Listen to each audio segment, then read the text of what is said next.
एक पीआईएल दायर की गई है सहारा के विरुद्ध। तो लोगों को इससे फिर से एक बार उम्मीद जग गई है। पटना हाईकोर्ट में पहला पीआईएल दायर किया गया था और इस पर सुनवाई हुई। इसके बाद इस केस को सुप्रीम कोर्ट में भेज दिया गया और सुप्रीम कोर्ट के आदेश के अनुसार सहारा सेवी फंड से 5,000 करोड़ रुपए सीआरसीएस को निर्गत किए गए और सीआरसीएस को यह आदेश दिया गया कि वैसे सहारा के जितने जमा करता है, जिनका पैसा सहारा में बकाया है, उन लोगों को इसका भुगतान किया जाए। तो एक बार फिर से श्री रमेश सिंह के द्वारा पीआईएल दायर किया गया है और इस पीआईएल को दायर होने के बाद लोगों के मन में फिर से एक बार यह उम्मीद जग गई है कि अब उनका पूरा पैसा आसानी से उन लोगों को मिल जाएगा। और वैसे सहारा के कार्यकर्ता जो कि सहारा के ऑफिस बंद होने के बाद से उनके बहुत सारे फंड के पैसे, उनका कमीशन आना बंद हो गया। तो इसके बाद सहारा के कार्यकर्ताओं ने भी अलग अलग जगहों पे पीआईएल दायर किए थे, जिसमें कि जबलपुर में सहारा के लगभग 200 कार्यकर्ता जनहित याचिका दायर किए थे, लेकिन उस जनहित याचिका को खारिज कर दिया गया। इसके बाद और भी बहुत सारे जगहों पे इसके लिए पीआईएल दायर किए गए, लेकिन उन सभी को खारिज कर दिया गया। तो सबसे पहले आप लोग थोड़े से पीआईएल के विषय में जान लीजिए। पीआईएल यानी कि जनहित याचिका। तो पीआईएल कौन लोग पीआईएल दायर कर सकते हैं? तो पीआईएल दायर करने के लिए वैसे लोग पीआईएल दायर कर सकते हैं जो लोग इंडिया के निवासी, इंडियन सिटीजन हो।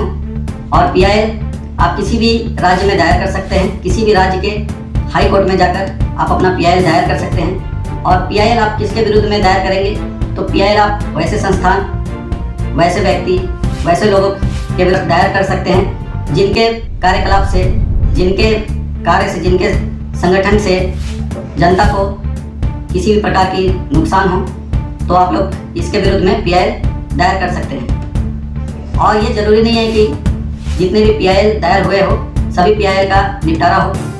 60 से 70% पीआईएल को तो ऐसे ही रिजेक्ट कर दिया जाता है। आप जिस भी राज्य में पीआईएल को दायर किए हैं, जिस भी हाई कोर्ट में पीआईएल को दायर किए हैं, वहाँ पे उनके जो अधिवक्ता होते हैं वे लोग उस पीआईएल की जांच पड़ताल करते हैं और उनको अगर लगता है कि इस पे सुनवाई होनी चाहिए, तभी आपका पीआईएल सुनवाई के लिए आगे बढ़ाया जाता है। इसके बाद आप लोग देखेंगे सोशल मीडिया में बहुत सारे ऐसे अफवाह उठ रही है कि क्या अब यह पेमेंट सीआरसीएस पोर्टल के माध्यम से होगी या फिर सहारा के ऑफिस फिर से खुलेंगे। तो सहारा के ऑफिस खुलना तो अब असंभव की तरह लगता है, क्योंकि अगर सहारा के ऑफिस के माध्यम से पेमेंट होगा तो इस पेमेंट के लिए बहुत ज़्यादा भीड़ लग जाएंगी।